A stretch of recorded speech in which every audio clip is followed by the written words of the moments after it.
Welcome into the Gaming Discourse. I'm Tyler Frater alongside Richard A. the Cruz, who is off tonight, and Chief Engineer Lieutenant Commander Connor Frater. Good afternoon. It is Monday, October 23rd, 2023. Follow us on Twitter and Facebook at The Gaming Discourse. Go to our YouTube channel, YouTube/Gaming Discourse, Patreon.com/The Gaming Discourse. You can support us for $247 or $10 and get your name in the video credits, early access to our videos, access to our Discord server, and more. A new video is out, a Vertigo series review. So Vertigo is a VR shooter in the vein of Half-Life.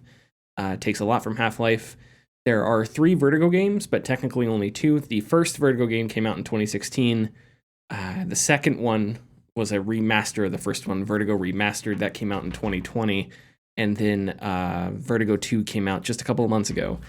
They're all very good. They're some of the best VR games out there, I think, but I do have some things that I don't like about them, particularly Vertigo 2.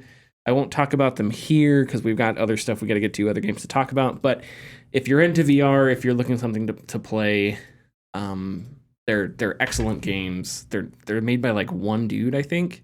Okay. Zach Chilakis Brown. Well, the majority of the games are made by one developer, and I think there's other developers that have helped in the process here and there. I don't really know how the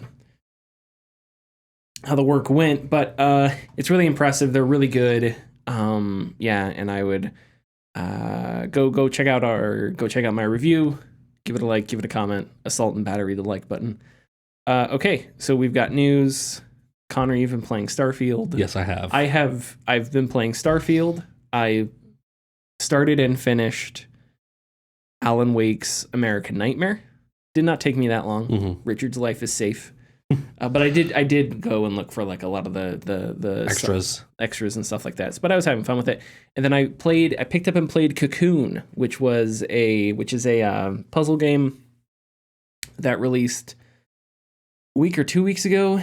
Extremely good. You go ahead. How was your I assume Starfield is what you've been digging into. Yes. Okay. I've been doing a lot of Starfield just to try and power through the story. There's a sudden level spike in the game. How do you mean? Once you hit a certain point, it wants you to go to a specific system. I hit that point at level like 17. The system's level 40. I'm like, I should probably grind out some levels before I go there. Yeah, I would say. Yeah, I would say so. So I've just been flying around doing odd job missions, doing some of the activities that I picked up, some of the other missions that I've picked up. I accidentally brought contraband into settled space, and so immediately was pulled into interrogation again. Yeah, that's a little annoying. Mm-hmm. I kind of wish the contraband would just be taken from your ship, because when you have to land in an interrogation or you land in a like not the jail cell but like the police office or whatever, like you have to run out. I don't know. I guess it's not that big of a deal, but it's but the interrogation part. Oh, but this is how that SysDef, that SysDef thing starts. Yeah. Does it offer you the quests again? Yeah. Well, I started a different character because I don't like doing. Oh, I'm sorry. I don't like doing multiple like factions on the same. It's strange. Character. Yeah. And that's just for role playing purposes. So sure. I just created a new character real quick just to start going through the main story. Got pulled into SysDef and I said no, and then I left because it takes you to Mars. I was in Alpha Centauri, and then I had to go. Or Proxima Centauri. Alpha Centauri. Alpha Centauri. And then I got pulled over to Sol System, because that's where the Vigilance is hiding. And then on Mars, and then I tell him no. And then you walk out of the police station. If you stay in Mars long enough, a member of the Crimson Fleet walks up to you and makes you continue the mission by giving you information to go join the Crimson Fleet. Oh, interesting. Yeah. Okay. So apparently they also have a mole inside.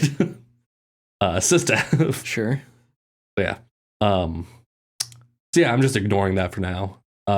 Unfortunately, that Crimson Fleet guy is marked as a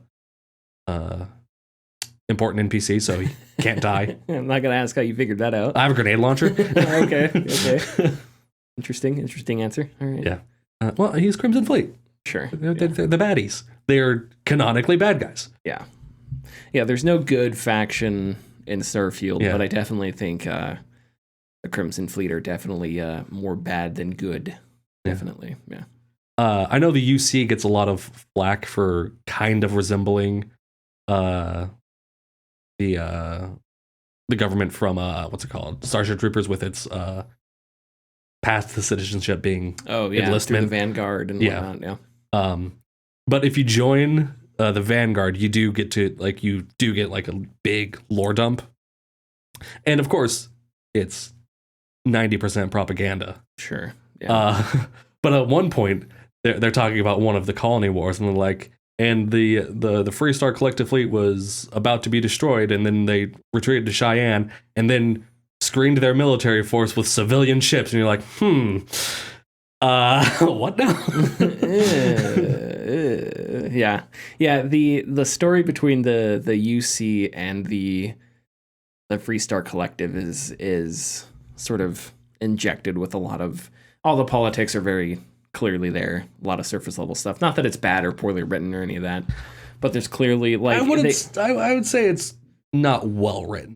I wouldn't say it's poorly written. I would just say it's kind of, it's Bethesda writing. It's just obvious, I guess. I don't know. And it's not that it's not bad. It's just obvious there, I guess. There's not there. I'm not going more for like the content of the story. It's like the overarching like ideas and everything are fine, but when you get down to like looking at the actual like in-game events themselves and like how it shapes out, the UC is supposed to be like this really strong, like government. 3 planets.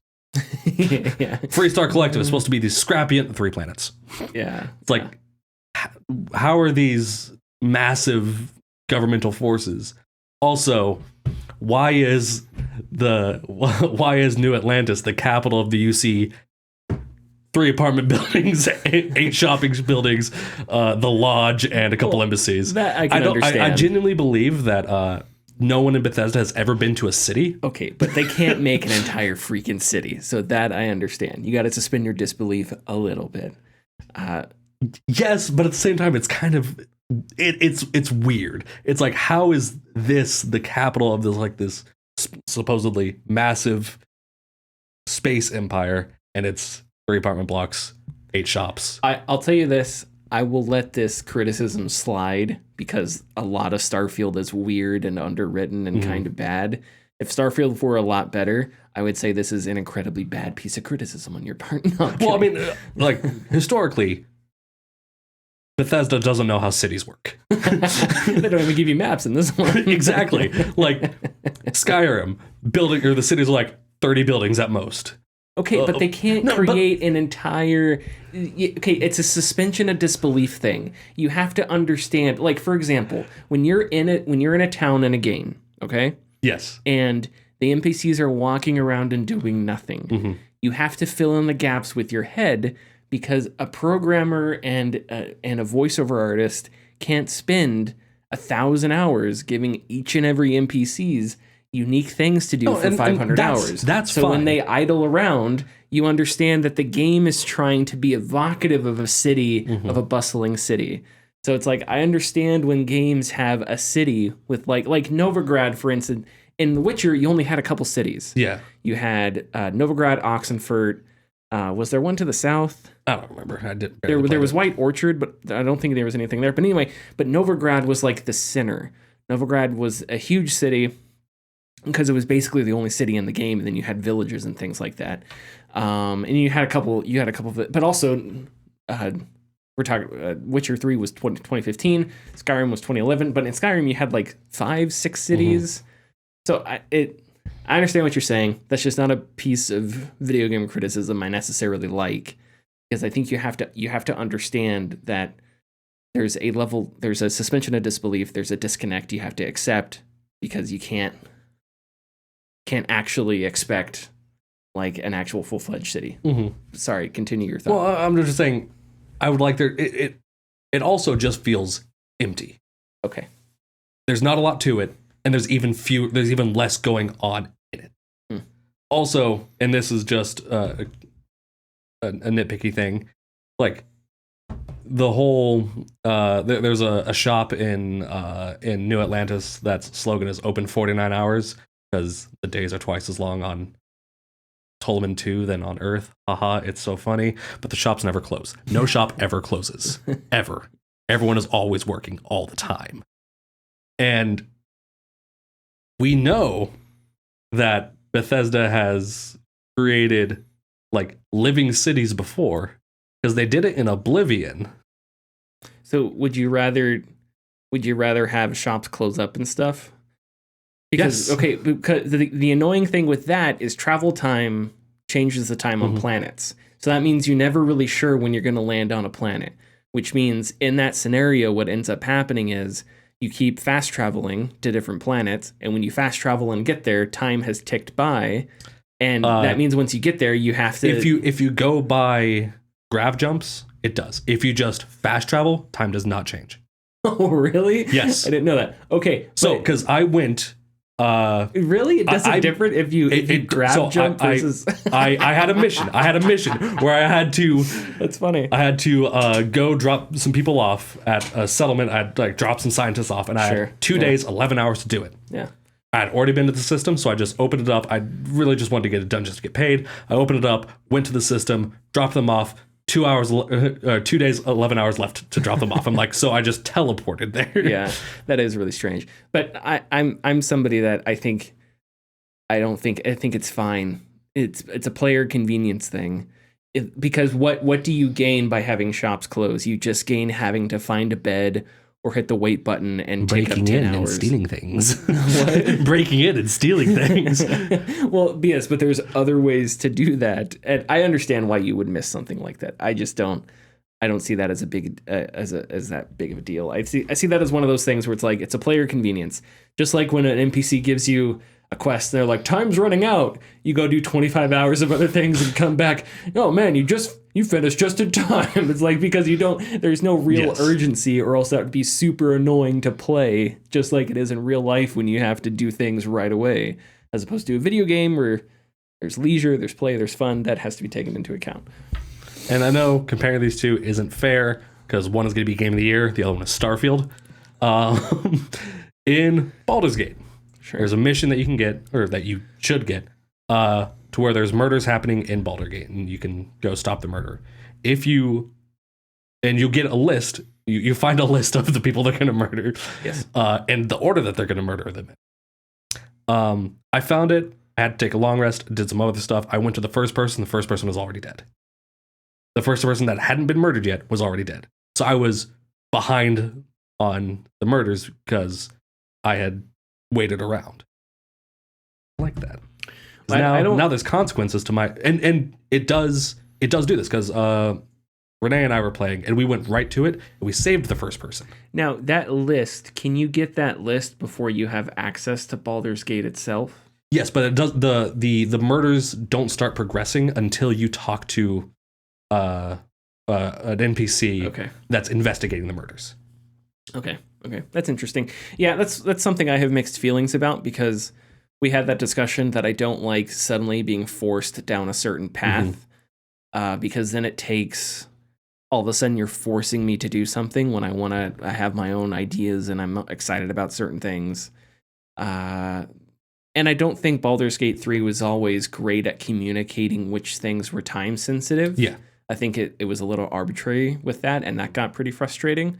But the murder thing, when you get a list of here's the people that are planning on being murdered, I think that's probably enough hints that you kind of have to get on it. Especially if you already know that Baldur's Gate has like timed events that will happen that it doesn't explicitly tell you about. So if you use that as a hint, then yeah. Now you were saying there's a difference in Starfield. I was gonna go somewhere with that. I lost my point. Lost the thread. Okay, it was something about the game that's going to win Game of the Year. And okay, so comparing the two, because there is that sense of urgency in sometimes in Baldur's Gate, and it's just very laissez-faire in Starfield, except for the missions where you're like, you have to go drop these people off or deliver these parts in so many days, but you could just teleport there and it doesn't take time. That is really kind of lame. Mm-hmm. Yeah, I'm still enjoying Starfield, but I'm enjoying it, but there's just mounting things, and a lot of it is just Bethesda things, stuff that just Bethesda does that are just annoying. that keep stacking up. I'm still enjoying the game, but I really wish that some things were done differently. Yeah, it just kind of feels like a Bethesda version of No Man's Sky. It's fun. There's a lot of things that feel like they were a first draft and then weren't touched on, like the temples. Oh yeah, the temples. Yeah, which I have not played. The temples are tedious at best. Yeah, and they are time sinks at work. I did one temple in 5 minutes. I did another temple in 30. Holy cow! Yes. Wow. Okay. Do you know the specifics about it? I know you're supposed to float around to lights or something like that. But if you don't hit the lights exactly right in like a very specific amount of time, which gets shorter with each light, you only have to do 5. But if you don't hit them right, it doesn't count it. Okay, that sounds annoying. It is. It is very annoying.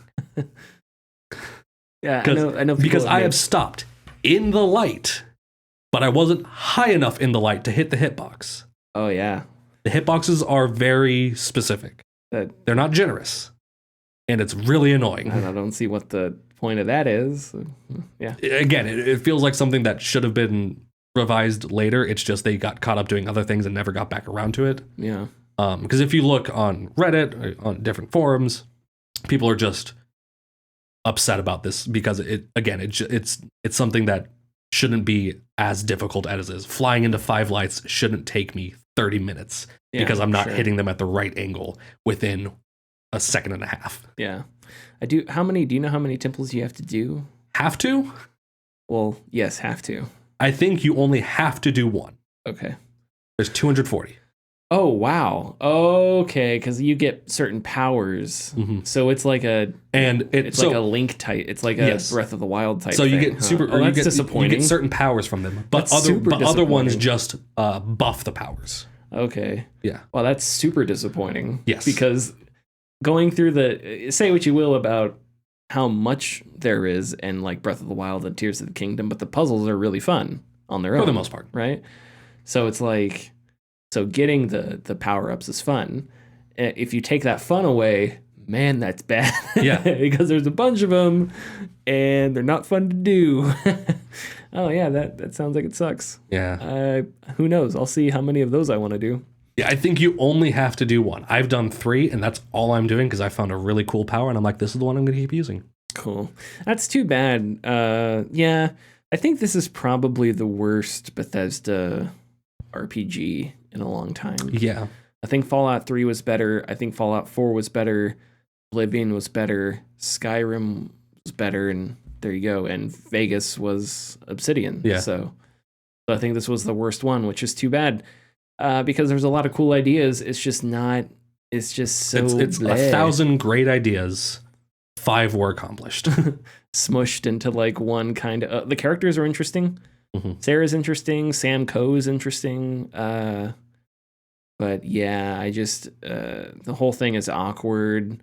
There's a member of Constellation that's like a previous member of the Crimson Fleet. Yeah. I haven't talked to him very much, so I don't know if it somehow tries to excuse that, but it's just weird because it's like you were part of a group of people that like murder people.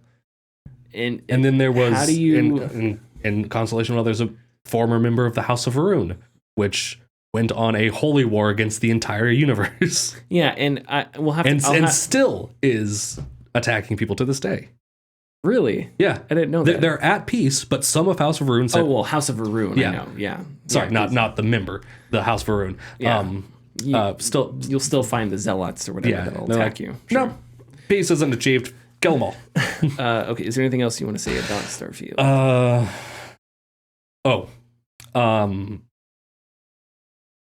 I really wish that in shipbuilding you had the option to toggle doors on and off of specific points. That way you could make your layouts how you want them to be instead of hoping that the doors spawn where you want them to. Oh, I haven't experienced that. It gets so fucking annoying. My ship is just a straight line still. I haven't made enough money to like really... I completely altered one ship and it took like 90,000 credits. And that was the most chunk of, like, I don't know I have not gotten to the point yet in the game where I have so much money that I can just spend a ton on customizing my ship and stuff like that. Well, that's because you're probably not doing like resource farming and stuff like that. No, I haven't done that because building, I don't know, it's just one of those things where it's like, it just hasn't been fun. And it's like, you have to get all the resources. Like, where do you get lubricants at? You know, I had to go on Reddit, where you get the lubricants at. And it's just like, oh my God, you have to go over here and buy them. And I went over there and that merchant didn't have any lubricant. I'm like, why don't you have any fucking lubricant? So I went to some other merchant and they had the lubricant. So I bought it from there to make a tower thing, you know. It's just like, if it was easier, I'd spend more time building things. And if there was like a reason to do it, but I haven't encountered... Like, why do I haven't been given like a good enough reason to do any of it, right? My ship still, I would like to have a nicer ship, but my ship still does fine in combat. I still kill dudes. So it's like, it hasn't gotten to a point where it's like, oh man, I need a better ship. And I'm like 60 hours into the game. Yeah. So at this point, it'll be weird if all of a sudden it's going to be like, now you need a better ship. So it's like, okay. My pistol still kills everything in a couple hits because I shoot him in the head. So it's just like, doesn't matter, you know, I don't know. It's just, if you're going to make an RPG, make an RPG, right? Stick to it. Make me pick a weapon, and every other weapon is useless, and the weapon that I have is really good. I don't know. If you're going to make an action game, just make an action game. I feel like this like halfway thing is just bland. Cyberpunk was like that when it first came out, and it just wasn't very good. Fallout 4 was like that, where... you know, VATS was like useless because you can just shoot everything in the head. So why use VATS? Why? I don't know. Now I'm just ranting. But, no, it's these are valid complaints about the. And it's not like Bethesda RPGs. And it's not like, I don't know. It's not like people don't want to play RPGs. Yes, they do. Baldur's Gate 3 sold a gajillion copies. Every single human being on the planet has a copy of Baldur's Gate 3. At least one. At least one, if not two. People want to play RPGs. You can make things a little bit harder. You can make choices a little bit more stringent. You can make it a little bit more rigid. You don't have to water things down and like this. Casual audiences will buy and play Elden Ring. They'll do it. I think games, when it comes to gaming, people are more willing to play things that are outside their comfort zone or whatever to try them out. That's not the same. I don't think that's the same thing with like movies, you know? Anyway, but that's a different discussion. Okay. Anything else you want to say about Starfield? I'm sorry. No. Are you going to keep playing it? Probably. Man, that's depressing. Well, at this point, you're this far in. Well, at this point, it's like I'm thinking like my options are, because I have the Vanguard / SIFTF character, and I have the story. And I really want to just see where the story goes, but I have to grind out a bunch of levels and either just fly around doing odd jobs or start doing one of the factions. The Freestar faction's kind of fun. That's kind of neat. I was gonna do the UC Vanguard. Yeah. But it feels weird doing Vanguard and being a Vanguard and Freestar Ranger at the same time. No, yeah. And that's why I create different characters, because you shouldn't be able to do that. It does. You should be locked out of stuff after making decisions, but the leadership of Bethesda are cowards, and they want you to be able to play everything on a single character. Yeah, and I understand the decision making behind that because it is a really long game, but I mean, I don't know. That's tough. That's tough. They made that decision because it's a very long game, because they made the game very long intentionally. But yes, but even so, they're setting themselves up there. But games are long in general. So even if this was a 50-hour game, you're still there, because in like Fallout New Vegas, for example, you have to make a choice between the Roman dudes and the NCR, right? Or neither. But that's like there's only like, I don't know, it feels like there are more factions in Starfield than there were in other Bethesda RPGs. At least more groups, not factions, but groups, right? Yeah, the Vanguard, you have that greedy corporation. So you have the Vanguard, you have Ryujin, you have the Freestar Rangers, you have the Crimson Fleet, and the one you're forced into, Constellation. Those are the factions you can join. Yeah. So maybe you don't have more. I don't know. Maybe you should. You do get a couple more than and Sistef. But Sistef and Crimson Fleet are two sides of the same coin. Yeah. Okay. I don't know. I'd have to. Something just feels off about it. Maybe it's because they're diametrically opposed. The Great Khans and the NCR are like enemies, but they're not diametrically opposed. But again, that's Obsidian, not Bethesda. And I don't remember. All I remember is just not being that impressed with Fallout 4. Well, Fallout 4, you have joinable factions. You have the Minutemen. The Railroad. Yeah. Who are allied.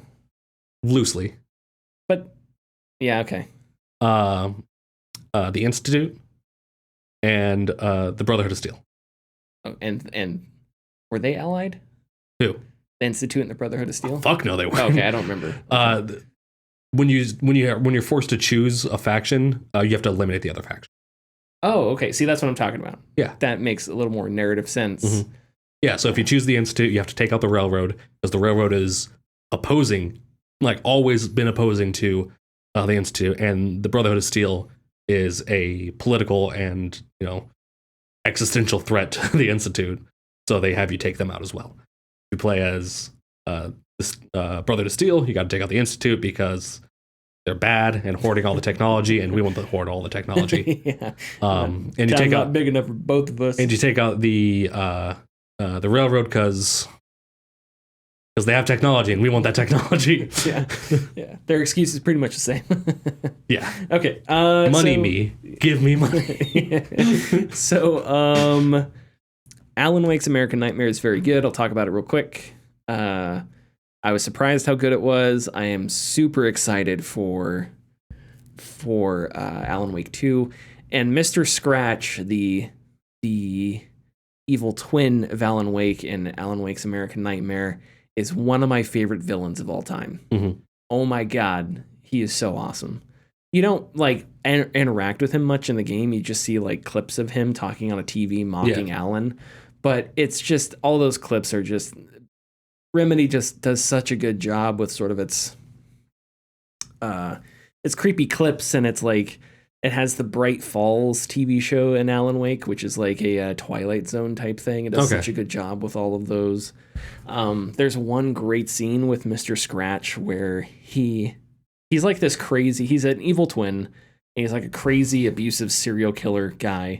And he has all these weapons laid out in front of him, and he just goes through and he's like, oh, now this knife's good if you're wanting to stab somebody, but it's bigger, so you got to be careful not to cut yourself if you're trying to get your wrist into their stomach. Like, he just says all these sadistic things as he goes through each weapon. Just like a really creepy, really weird scene. Alan Wake's American Nightmare, very good. Okay, and then real quick, Mr. Scratch is interesting. Like, the name Mr. Scratch is interesting. And I don't know if this was intended or if it's like a little like tongue-in-cheek thing, but there's an archaic name for the devil, which is Old Scratch. Oh, really? Yeah. Oh, I didn't know that. Yeah. Oh, interesting. Cool. Okay, and then Cocoon. Cocoon is a puzzle game. I forget who developed it. You don't need to look it up. Cocoon is. I'm going to take credit for it. I made it. Connor developed Cocoon. Cocoon is a very good puzzle game. I don't want to explain the premise behind it because discovering that premise is really fun and the gameplay is really good. But it reminds me in a weird way of Scorn because it is a game about creation, and like rebirth, hence the name Cocoon. Right? The art direction is just awesome. It's this really interesting like biomechanical world where you're not sure which things, like when you look at the Borg, you can tell which parts are biological, which parts are mechanical, right? But Cocoon, and that's just one example, which is fine. In the Cocoon world, it's partially because it has sort of a not cartoony but like a soft art style. The merging of technology and biology is just really neat because you're not sure. Like, one thing you have to do is you have to pull open these giant zipper type things from the ground. So it's a little ball. You control a little character that kind of looks like a cute little bug. and your character has to pick up this ball and you have to move it, and it's tethered to the ground with like this pink strand. Kind of looks like a muscle, but the ball itself looks really metallic. But there's no like indication that this metal ball was glued to a piece of muscle. It just sort of looks like it's the same object. Okay. It's really cool how they did some of it. Some of it may be unsettling if you're a little squeamish when it comes to bodily actions and stuff like that. But I would highly recommend it. It's a phenomenal puzzle game. It starts off slow, which is fine. And then toward the end, the puzzles get really tricky and really interesting. Took me about 6 hours to finish. And yeah, the story as it goes is really interesting. It's all environmental storytelling, trying to figure out what this bug is.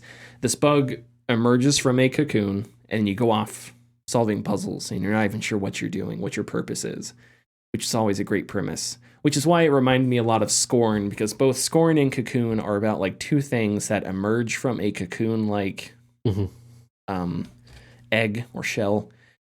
And a cocoon, if you were. They head out, and they both have to sort of solve puzzles. And one of the main themes of both games is creation, right? Yeah, is like the creation of an entity, or in Cocoon's world, sort of the creation of universes and stuff like that, which is really cool. So I would definitely the soundtrack is phenomenal. It's this great. There's an ambient musician, Steve Roach, who I like a lot. I think it's Roach and maybe Roche. And it reminds me a lot of his stuff, free-floating ambient music that goes with the world really well. And yeah, highly recommended. 6 hours, and it's one of the best games this year. Are you ready for the news? Let's do it. Let's do it. Thanks for listening. If you like our content, please consider subscribing or leaving a like and comment. You can find us at patreon.com/thegamingdiscourse. And our tiers are $2, $4, $7, and $10 and include getting your name in the video credits, early access, and access to our Discord server. So, have you seen the King Kong game that came out? No. Like last week? You haven't? No. You haven't seen clips of this King Kong game? Skull Island, Rise of Kong, right? There's clips going about it. Really bad cutscene that has like a JPEG slapped in it. Something weird. Looks very bad. Really rough. Well, turns out that this Skull Island Rise of Khan was made by Overworked developers. This was first reported by The Verge. The developers only had a year of development time. The developers were Iguana B. They say that publisher GameMill made them develop Rise of Kong from scratch. This is not the first time Iguana B made a game in a year for GameMill. Little League World Series Baseball 2022 was made in a year as well.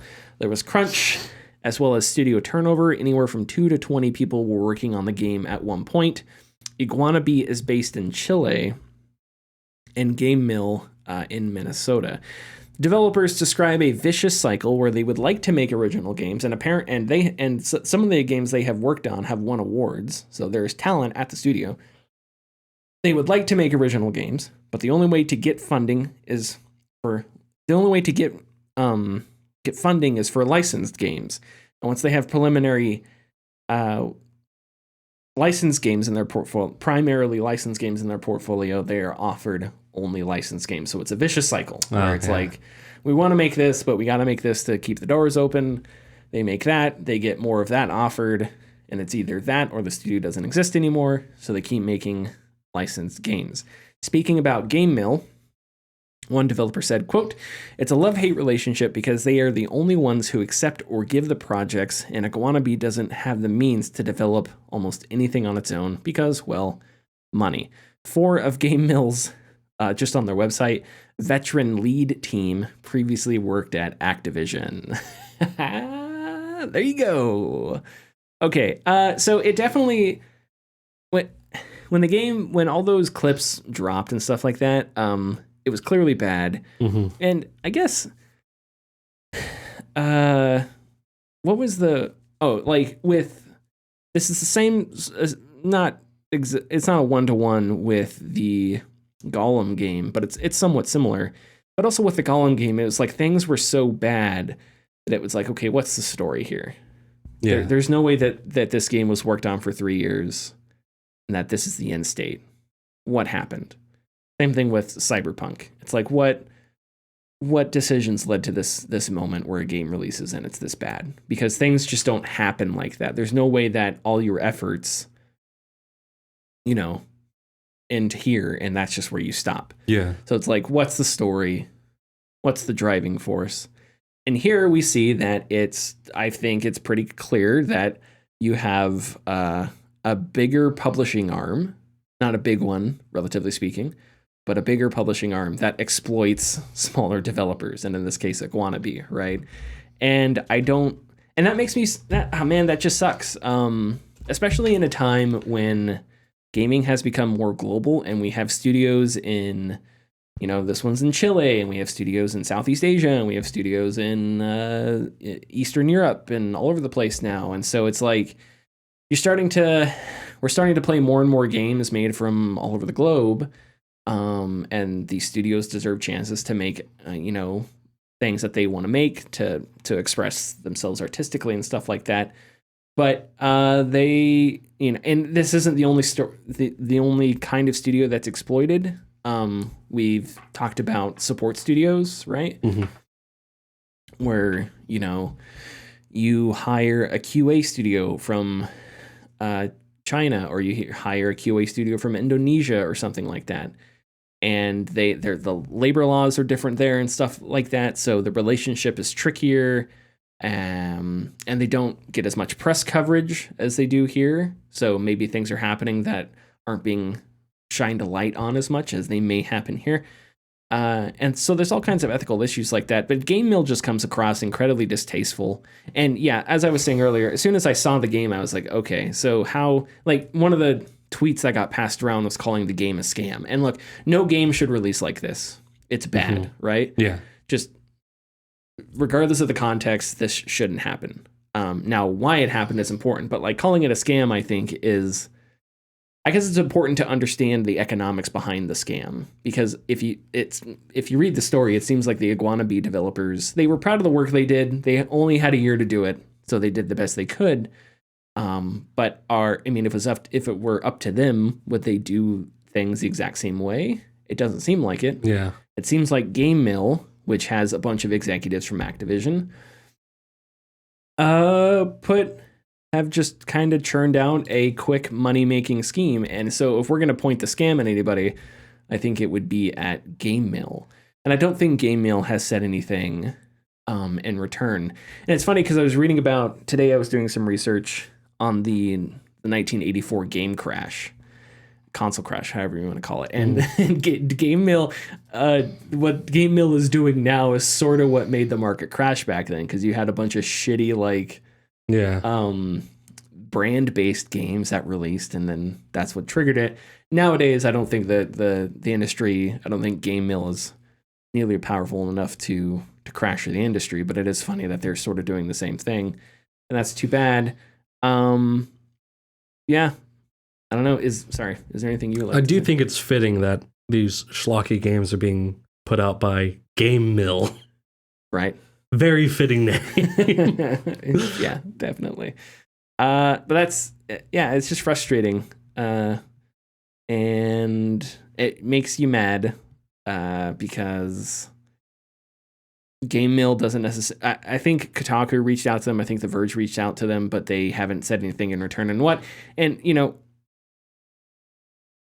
there has to be a solution to this, right? So if GameMill is in a position where they can't do anything about it, somebody can do something about it at some level of the hierarchy, right? If Iguanabee can't do anything about it and they're at the bottom, then GameMill is their publisher. And if they can't do anything about it, well, then what about the companies that you're working with for these licensed games? Mm-hmm. Like, can they do anything about it? Are you really going to tell me that the entire economic order is just you have to get these games out in a year and they have to be shitty? Yeah, exactly. So it's like somebody is responsible for this. Somebody allows this to happen. This is exploitation. Someone allows the exploitation to happen, and somebody could stop it from happening. Mm-hmm. So if it's not at GameMill, it's above them, and I don't know who that would be, but that's disheartening and it's frustrating, and it's just one of those shitty things that shouldn't happen. And now it's like, how many people are going to read this story? How many people are going to understand the full context of it? When we watched that Gollum video, it was so off-putting to see, like, do you remember, I don't know if you watched the Gollum video that forget Game 2, it was a German outlet. Yes, Game 2. But they had like a guy that dressed like, there was like a German YouTuber that like dressed as Gollum to do his like Gollum review, a la Angry Joe or something like that. And I don't know, it just came across so, all this anger, all this vitriol. But when you look at the whole context of the Gollum story, what you see is a systemic problem that's incredibly complex, and anger and outrage just aren't solutions to that. You can still criticize the game, of course. You can still be frustrated with it. You can still dislike it. There are all those things. But like, I think expressing that sort of frustration in terms of just ridicule and outrage, especially for a game that most people aren't going to buy, doesn't solve any issues.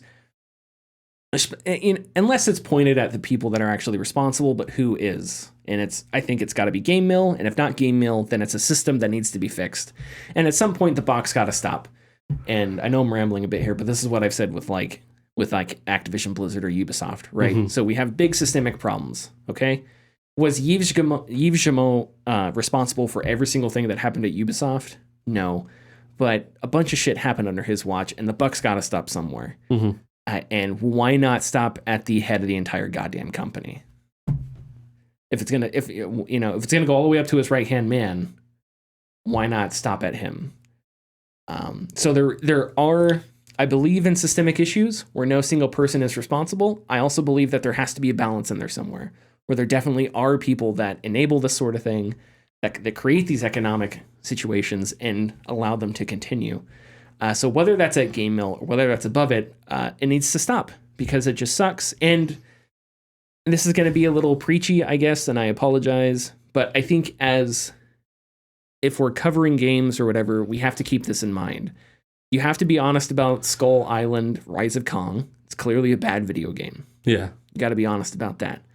But beyond that, I think in that criticism, surrounding it with the context of why it is bad is just as important, if not more important, because it unveils a system of exploitation and a system of just shitty business that shouldn't exist and probably doesn't have to.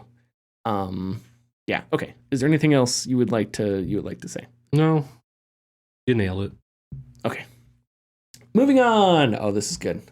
I wish we had a Shawn Layden. We need a Shawn Layden button because we don't have a Shawn Layden button. Yeah. Do we have any button in there that's cool? Just give me a random one. May the dorks be with you. That's our Shawn Layden. That's our Shawn. I forgot we had that. What's up, Shawn Layden? Okay. Two words. Phenomenal. Shawn Layden talks game economics again. Speaking on the LAN Parties podcast, Layden, who is the former president, I think he was, of Sony Interactive Entertainment, discussed market consolidation and preservation. Quote, my concern, he talked both these things. I have two long quotes here. We're going to read through them, and then we will react. My concern around consolidation is that often it impacts creativity. For instance, it takes some kind of small, independent, wild horse studios and brings them into a larger conglomerate, and essentially time slows down the bigger you are. I'm also concerned when studios get bought, and instead of enabling a way to create their game, then they maybe get absorbed into a larger enterprise that's making a larger game. I'm concerned about what it does to the creativity urge inside of the studios. And they can keep that sort of independent creativity alive, or do they just get absorbed into the larger whole? Time will tell, but it's a bit concerning. When you go from hundreds of voices to dozens of voices, you lose some voices, end quote. On preservation, he said, preservation is important. I'm hoping that more people in the industry, certainly the big players, begin to realize that there's an obligation and responsibility. This isn't throwaway stuff we're making. This is stuff that should be around for a long time because future generations will enjoy it in the same way we have, and it's criminal that we're not doing more to protect it. Shawn Layden for president 2024. Bars. Dropping bars, spitting fire. Okay.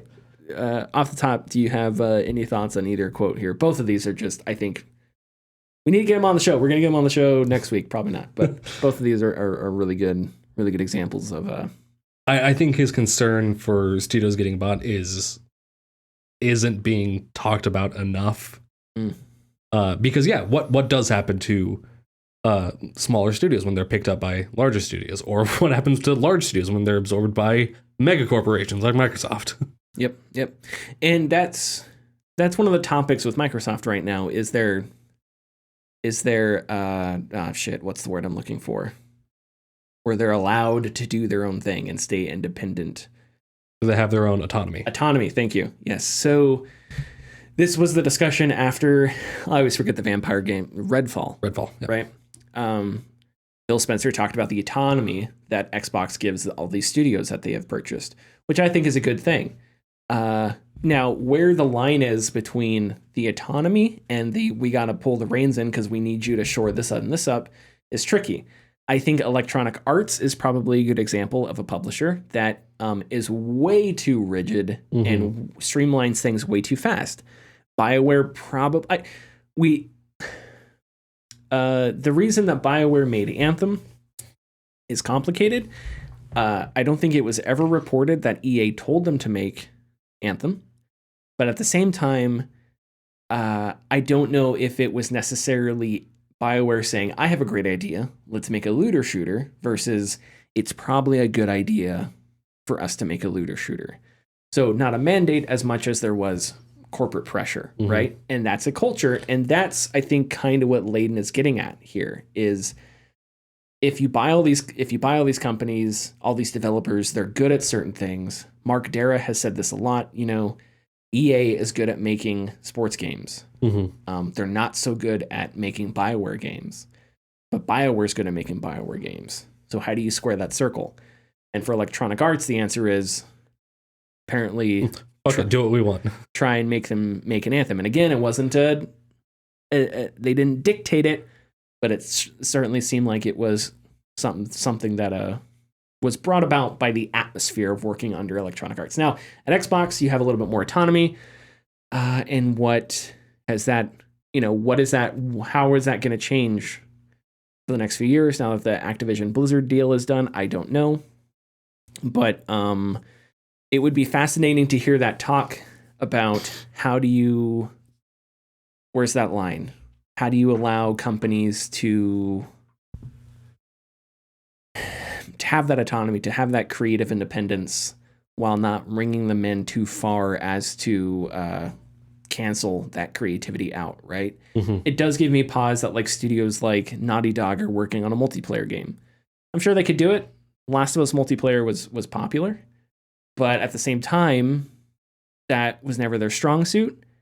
And it would suck in 10 years if a studio that was known for things like Uncharted and Last of Us completely sort of pivot to live service bullshit, much in the same way that Bungie at one point, Halo 2, Halo 3, some of the greatest games ever made, and they have now pivoted to just live service Destiny, which a lot of people like, and that's fine, but I think it lacks a certain soul that Halo had. Anything? Sorry.